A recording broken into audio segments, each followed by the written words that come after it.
Olá, um prazer ter a sua companhia aqui em mais uma edição do programa Ponto de Vista, o nosso espaço para falarmos sobre saúde na tela da TV Assembleia. E desta vez vamos falar sobre uma data muito importante para uma categoria da área da saúde, que é a dos dentistas, os odontólogos. Em outubro é celebrado o dia desse profissional tão importante, não apenas para manter o nosso sorriso belo em dia, mas também para contribuir com a nossa saúde integral. Afinal de contas, é pela boca que nos alimentamos, é aí que devemos também começar a ter uma série de cuidados. E para falar sobre esse assunto hoje, eu tenho a alegria de receber aqui o presidente do Conselho Regional de Odontologia em Alagoas, o CRO, Dr. Carlos Macedo, a quem já agradecemos a presença e aproveitamos também para parabenizar pela reeleição à frente agora em mais uma etapa do CRO. Muito obrigado pela sua presença, Dr. Carlos. Boa tarde, Warner.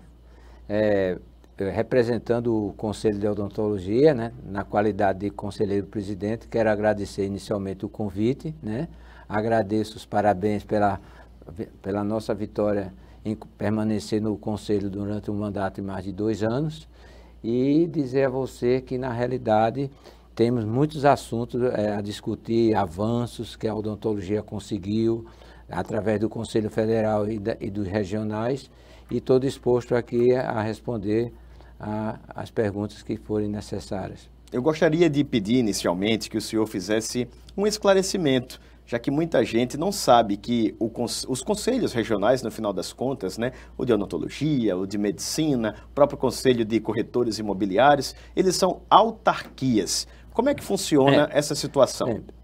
O Conselho Regional de Odontologia é uma autarquia federal, né, e que tem como finalidade a fiscalização dos profissionais inscritos para o cumprimento do nosso Código de Ética e também proteção da população. Essa é a finalidade maior principal do Conselho Regional, né? E com relação aos avanços, aí eu ficaria disposto a responder. Já peço ao senhor que nos informe quais as atuais conquistas e lutas também, né, que a categoria tem, afinal de contas todas acabam tendo reivindicações. Tem os avanços e também houve uns benefícios para 2024 através de resoluções e de assembleias que aconteceram no Conselho Federal, com a presença de todos os regionais, que nós conseguimos dar alguns benefícios aos nossos colegas, né? Eu vou começar pelos benefícios, que eu acho que é onde a categoria que está assistindo tem mais interesse de escutar, né? O primeiro é que não houve reajuste da anuidade para 2024 e, além de não ter o reajuste, ele ainda tem a possibilidade de conseguir um desconto em janeiro, para pagamento em janeiro de 10% e em fevereiro de 5%. Mas para isso ele tem que fazer uma solicitação pelo site ou pelo aplicativo CFOID para o mês de janeiro ou fevereiro ser concedido esse desconto, né? Um outro benefício que também foi com relação à inscrição secundária. A inscrição secundária é aquele colega que tem a sua inscrição principal aqui, ou tem sua inscrição principal em outro estado e abre aqui uma inscrição secundária para poder exercer suas atividades. Então, qual é o benefício, ou vice-versa, ele pode ter inscrição aqui também e atender em outro estado permanentemente. Muito bom isso, né? Então, isso aí, ele consegue ainda um desconto nessa inscrição secundária de 33,33%, mas com pagamento em cota única até 31 de janeiro. Literalmente um terço de desconto aí, né? Um terço de desconto, né? Esses são alguns dos avanços. Benefícios, né? Benefícios, exatamente. Isso. Um outro benefício também é que para o colega que está graduando e que hoje é graduado, ele precisa abrir uma inscrição provisória. Antigamente, essa inscrição provisória, para poder começar a exercer, até porque às vezes ele não tem, a instituição de ensino não libera o certificado. E para ele não ficar sem atuar na profissão, ele abre uma inscrição provisória que anteriormente era de 2 anos. Hoje ela foi reduzida para um prazo de 1 ano, sendo que no primeiros 6 meses ela tem validade durante 6 meses, podendo prorrogar por mais 6. Mas aí ele precisa trazer alguma declaração da instituição de ensino que não está conseguindo efetivar ela em definitiva porque a instituição não liberou o certificado. que também o MEC já está providenciando o e-diploma. Então, com a edição do e-diploma, o graduado não precisa mais entrar com essa inscrição provisória, ele já entra definitivamente com a inscrição definitiva e que ele também, o Conselho, deu um benefício para os graduados que estão iniciando a sua profissão. No primeiro ano, ele tem 50% de desconto na anuidade e também no segundo ano, mais 50%. Então, é uma ajuda que o Conselho Regional pensou para o colega que está querendo iniciar suas atividades na área da odontologia. O senhor trouxe aí, nesse último tópico, duas notícias excelentes. Primeiro, que o acadêmico que está agora saindo dessa condição de estudante para se tornar efetivamente profissional, já não tem aquela dependência da morosidade e, às vezes, até, posso aqui dizer, com propriedade, até da boa vontade da universidade em fazer essa emissão para que ele possa finalmente procurar o conselho ou o sindicato, como é o caso do Sindicato dos Jornalistas, por exemplo, para poder fazer ali a sua inscrição, ter o seu número de matrícula, né, ali no conselho de classe, no sindicato de classe, o que era terrível e agora, graças a Deus, já está sendo solucionado. E o segundo é ajudar esse profissional numa etapa extremamente desafiadora, que é talvez a mais difícil para qualquer área profissional, que é o início. 2 anos pagando meia, como estudante ainda, é um incentivo e tanto, né, doutor Carlos? E ajuda também a atrair esse recém-formado à unidade da categoria, que também é muito relevante, né? E com relação aos avanços, Arne, nós tivemos em 2019, no início ali da pandemia, né, o reconhecimento, a regulamentação, na realidade, da especialidade da harmonização orofacial, né? E que posteriormente, em 2020, foi necessário editar uma outra resolução 230 para vedar a prática de alguns procedimentos, porque com o surgimento, muitos colegas entendiam que a harmonização seria toda a face do paciente, e que aí a gente teve que regulamentar através da 230, limitando alguns procedimentos, como eu já havia falado aqui anteriormente para você, com relação à alectomia, que é exatamente a asa do nariz, né? É uma redução da asa, a blefaroplastia das pálpebras. Então, tudo isso são procedimentos hoje vedados para o cirurgião dentista. Ele não pode trabalhar nessa área. Acredito que, de forma resumida, nós podemos dizer que pode fazer também os procedimentos, desde que não haja incisão ali, né? Isso, o corte e a sutura, os famosos pontos, né? Como a alectomia, blefaroplastia, rinoplastia, ritidoplastia, são tudo procedimentos que exigem corte, esses são vedados para o cirurgião dentista. Aí cabe à área da medicina trabalhar exatamente nessa área, né? E também tem outros procedimentos que não exigem corte, mas que também são vedados, como maquiagem facial, remoção de tatuagem de pescoço e de dorso, né? Micropigmentação de lábios, sobrancelhas, né? Levantamento de bumbum, que infelizmente não tem nada a ver com a face, mas o profissional ia para essa área. Então, hoje, os profissionais eles devem tomar conhecimento dessa resolução através dos nossos sites ou até mesmo no próprio Conselho Regional. Pegando o gancho dessa explicação do senhor, eu tenho 2 perguntas. A primeira delas é: Alagoas tem representante no Conselho Federal de Odontologia que contribui também com essa atuação de regulamentação e de fiscalização? Nós temos um colega que foi indicado pela nossa gestão para fazer parte da comissão parlamentar, né? Na realidade, para ele fazer parte do Conselho Federal em uma comissão. Lá, analisando durante a conversa de todos os profissionais, eles acharam que esse colega ficaria mais encaixado na comissão parlamentar, que é uma das comissões mais importantes hoje para a odontologia. Para quê? Para exatamente avançar em leis nossas antigas que precisam ser reformuladas, como o nosso Código de Ética, que é um Código de Ética antigo, a nossa Lei do Piso Salarial, que é de 1961, que precisa também ser atualizada. Então, esse colega está nessa comissão parlamentar, né? Isso é uma grande conquista para o Estado, certamente, né? Exatamente. Inclusive, né, eu preocupado com o engajamento dele nessa comissão, já tive também fazendo contato com os deputados federais, 3 do nosso estado, para exatamente procurar trabalhar em assuntos que serão debatidos lá perante essa comissão, né? Que foi o deputado Rafael Brito, Max Beltrão e o Alfredo Gaspar. todos eles se colocaram à disposição de ajudar no que for necessário no avanço da odontologia. Muito importante esse envolvimento também parlamentar, porque no final das contas tem essa atribuição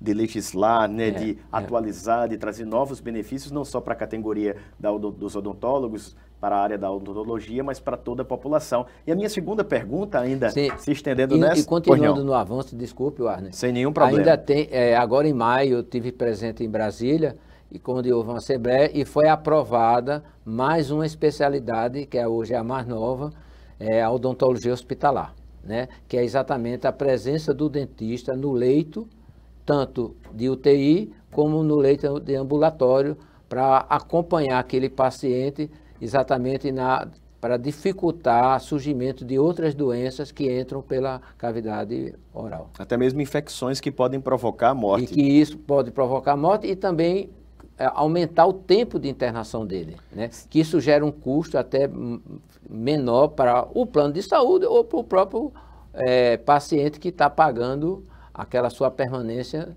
no hospital, né? Isso é importante também dizer, algo um tanto quanto óbvio, mas relevante, que o paciente também vai ter, com esse suporte do dentista ali, do odontólogo dentro do ambiente hospitalar, a manutenção da saúde bucal, para quando ele sair também ali, não ter nenhuma avaria, nenhum problema. E até puxando o gancho, já existia a presença do cirurgião bucomaxilo, certo? Mas o da odontologia hospitalar não tem nada a ver com a bucomaxilo. Então, hoje os hospitais já estão sendo orientados, tanto da rede privada como pública, de contratar exatamente, porque no início, muito hospital não, eu já tenho, mas ele tem o cirurgião bucomaxilofacial, que a atividade dele é totalmente diferente da especialidade de odontologia hospitalar. Muito bom. E como é a atividade do conselho, dessa autarquia, na fiscalização da atividade profissional? Muito trabalho, doutor Carlos. O Conselho Federal, preocupado exatamente com a demanda de novas especialidades,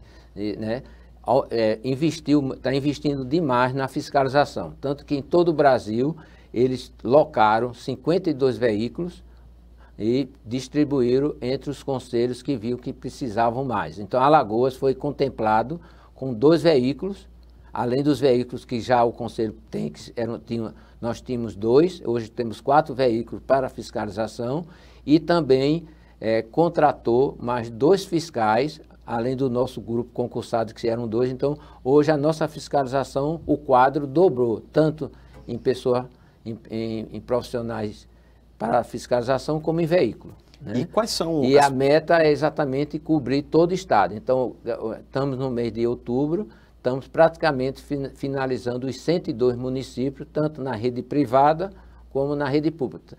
Tem, inclusive, o que é que tem acontecido recentemente? Diversos colegas têm me ligado, surpresa, rapaz, que fiscalização é essa? Que não eram acostumados a ser fiscalizados porque o nosso quadro era pequeno, não tinha. E agora, como existem metas, então isso vai ser feito anualmente, essa fiscalização, fechando o estado, tanto na rede privada como na rede pública.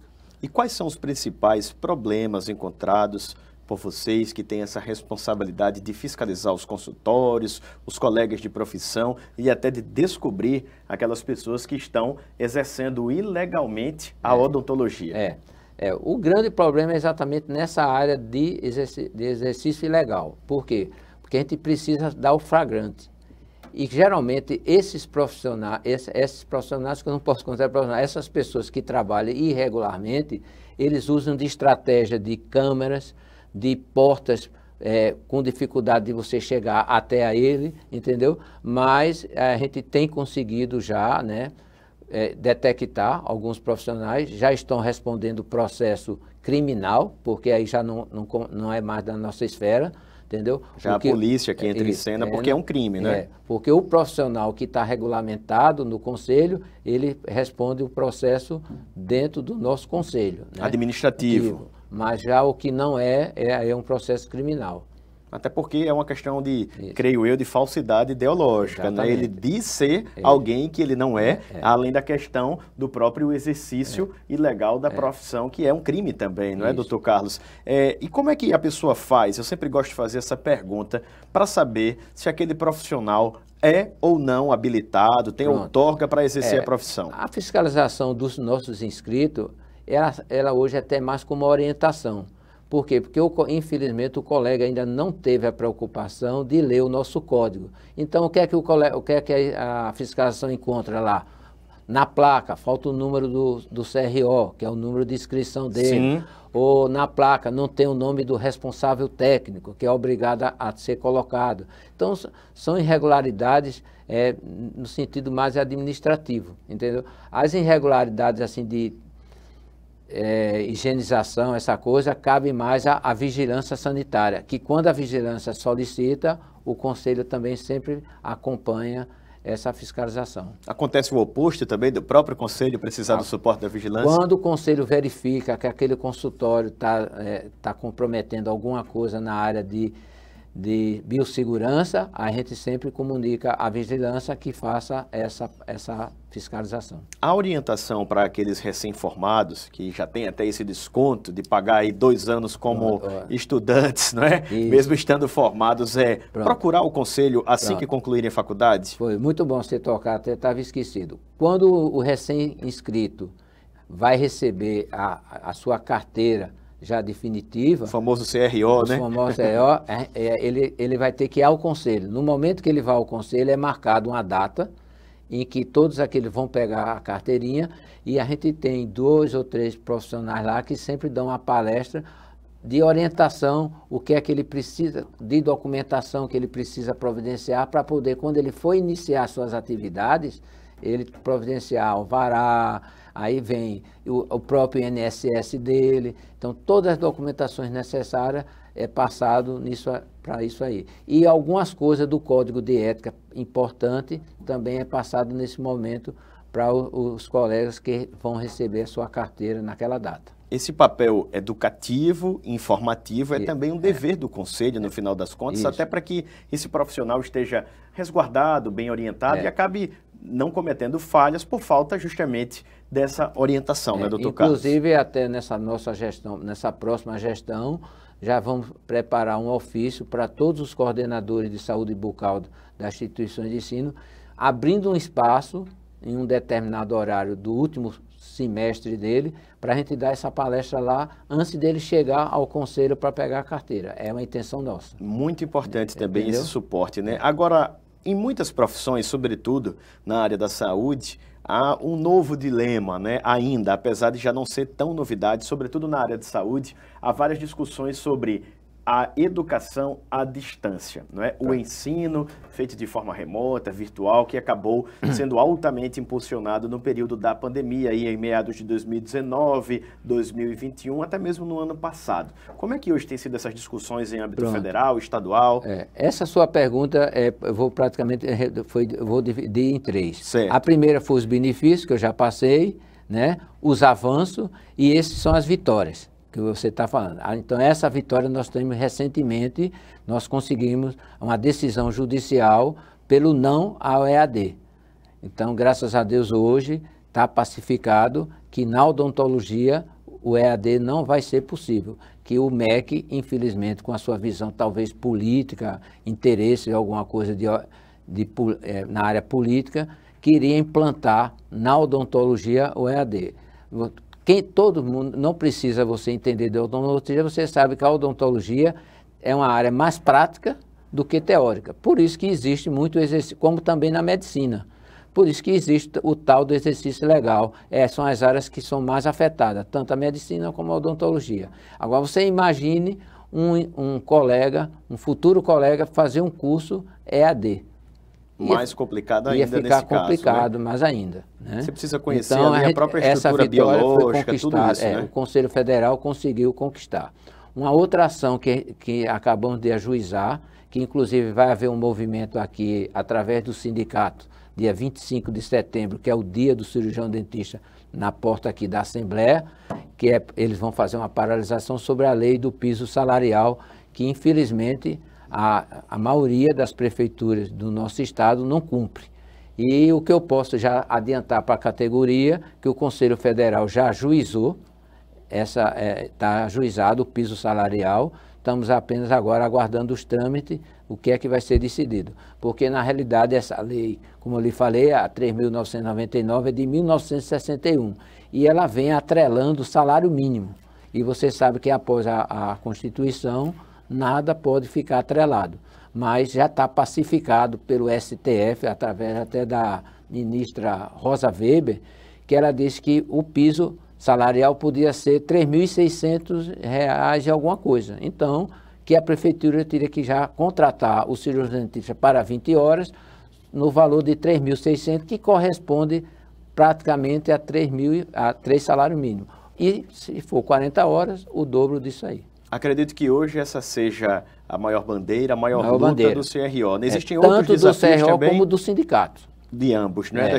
Das duas representações da categoria em Alagoas. Isso. Existem outros desafios ainda enfrentados por vocês, grandes reivindicações que entram também na pauta, sobretudo dessa atual gestão, a qual o senhor dará continuidade? Aí seria mais um acompanhamento no melhorar o ensino, né? O Conselho do Paraná, por ter um suporte maior, fez uma espécie de, como tem na OAB, a OAB, para você poder exercer, você tem que fazer aquela prova de eficiência, né? Exato. Então, o famoso exame da ordem, né? O exame da ordem. Então, o Conselho de Odontologia do Paraná, espontaneamente, montou uma equipe e fez exatamente um exame de eficiência, que ele chama de proficiência. Em âmbito estadual. Em âmbito estadual, que está servindo de teste para ser implantado nos demais regionais. Mas isso tudo de maneira voluntária,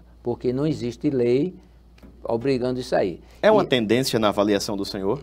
Eu acho que seria uma tendência, porque pelo número de faculdades que existe hoje, que são 684 faculdades funcionando, fora as que ainda estão para sair pelo Ministério da Educação, hoje o nosso país é o país que tem a maior quantidade de faculdade do mundo. Juntando todas as faculdades do mundo, não chega aos 684.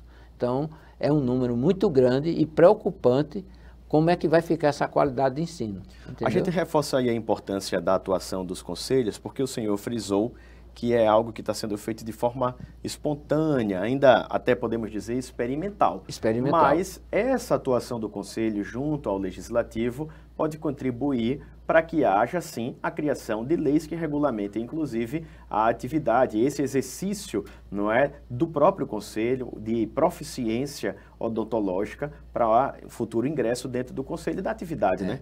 E o Conselho vem sentindo isso por quê? Porque a gente vem sentindo que o colega que está graduando ou que termina, ele de imediato ele entra num curso de aperfeiçoamento, ele entra num curso de especialização, que é interessante, que ele deve entrar, mas a gente sente que ele entra muito sem prática, sem conhecimento técnico. Por quê? Porque o número de estágios caíram muito hoje. Antigamente tinha projeto Rondon, diversos projetos de estágio. Hoje é muito reduzido. E não atende também esse número grande de faculdade. Não tem, mesmo que continuasse um projeto Rondon e outros projetos para o aluno começar a exercer a profissão acompanhado por um profissional, não conseguia atender a demanda. Né? Hoje em dia há também uma tendência muito grande de profissionais de diversas áreas quererem entrar na seara pública, né, no serviço público,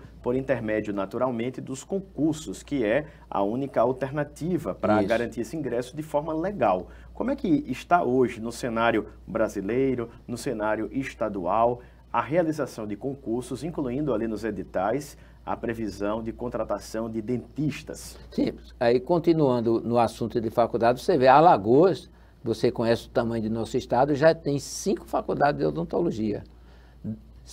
3 em nosso município e 2 em Arapiraca. Você imagine um estado com uma população de 3 milhões e alguma coisa, com 5 faculdades, né? Saindo aí uma média de 200 alunos, vamos botar por baixo, 200 alunos, 200 cirurgiões dentistas anualmente. Então é impossível ter estágio para esse grupo de colegas. Então, por isso que existem muitos cursos de aperfeiçoamento e é onde o Conselho está vendo exatamente a necessidade de criar alguma coisa de fazer uma avaliação nesse colega que está saindo, se ele vai poder receber, porque quer queira, quer não, é uma chancela que o Conselho Federal está dando ao colega, de ele exercer a profissão. No aspecto dos concursos, isso daí o senhor acredita que também pode ter uma interferência ou não? Há muitas vagas? Infelizmente, eu falo aqui por Alagoas, os municípios talvez sejam um dos motivos de não querer cumprir o piso, entendeu? O que não é uma desculpa, naturalmente, né? Porque lei é lei, não é, doutor Carlos? Não é uma desculpa, mas como a oferta está grande, né? E aí eles se acham, né, de oferecer o que quer. Tanto que nós já entramos com 5 editais de concurso na área de cirurgião dentista, pagando menos do que R$2.000, né? Não é querendo desmerecer outras profissões, mas você imagine um profissional de odontologia ganhando R$1.500, R$1.400, como tem aí, tem diversos profissionais recebendo isso da prefeitura e se sujeitando porque não tem outro local para iniciar a sua profissão.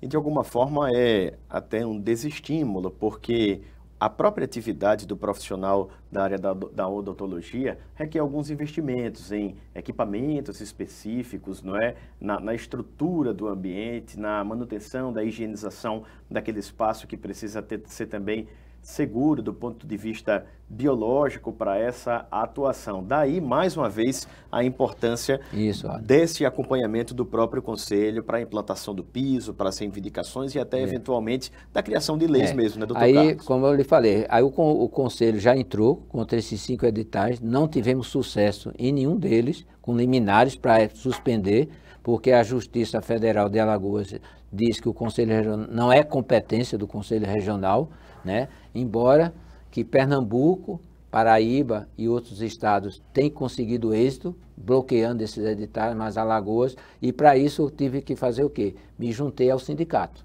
já que o Conselho Regional não tem competência de suspender um edital desse, nós procuramos se aliar ao sindicato. Então hoje a Juliana foi muito solícita, né? Recebeu e o Conselho vem dando todo o apoio que o sindicato for necessário para que impeça exatamente que esses concursos sejam realizados, né? Já aconteceu uma coisa interessante, não vou citar o município, por questões de ética, suspendeu e publicou outro edital e não colocou o cirurgião dentista. Meu Deus, que luta, hein, para o Conselho. Aí o sindicato já junto atuou, com né? o Conselho, já judicializou que não pode. Como é que antes precisava e depois... E agora não mais, né? E depois que suspendeu o edital e não pode, o cargo desapareceu. Doutor Carlos, agora nós temos 1 minuto para encerrar e eu não podia deixar de facultar ao senhor a oportunidade de convidar seus colegas dentistas, odontólogos, para essa comemoração que vai acontecer logo mais, celebrando naturalmente o Dia do Dentista, comemorado em outubro. Primeiro, mais uma vez, quero agradecer o seu convite, né? Para nós é um prazer. E também aproveitar esse momento para parabenizar todos os colegas no dia 25 de outubro, que é o dia do cirurgião, mas queria avisá-los que dia 27, no Hotel Lagoa Hits da Anta, nós faremos... Hits Lagoa da Anta, Isso. Ajudando ao Senhor. A partir de 8 às 18 haverá palestra para todas as áreas da odontologia. Os interessados devem procurar o Conselho mesmo? Aí as inscrições estão abertas no nosso site de maneira gratuita, né? E no dia 27, no Hotel Hits Lagoa da Anta, acontecerá um evento e o encerramento haverá um coquetel com música ao vivo. Parabéns ao senhor mais uma vez pela reeleição, pela condução dos trabalhos à frente do Conselho Regional de Odontologia e também por essa celebração que beneficia todos os profissionais da categoria. Eu conversei aqui com o Dr. Carlos Macedo, que é presidente do Conselho Regional de Odontologia do nosso estado, fazendo um panorama sobre a realidade hoje enfrentada, a realidade da área odontológica no Brasil, também em Alagoas, fazendo uma retrospectiva de conquistas recentes, de avanços e adiantando também os desafios que vão ser enfrentados não só aqui em Alagoas, no país, mas que certamente vão contar com o suporte, com o apoio dos conselhos regionais que são essenciais nesse suporte, né, nesse aporte também de benefícios às respectivas profissões. A você, eu agradeço pela companhia aqui na tela da TV Assembleia, lembrando que esse conteúdo, todas as outras edições do programa Ponto de Vista ficam disponíveis também no nosso canal no YouTube. E lá você pode não apenas assistir novamente, como também compartilhar esse link informativo para que outras pessoas tomem conhecimento dessas importantes informações relacionadas à nossa saúde. E se Deus quiser, em breve nos encontramos aqui novamente. Até lá!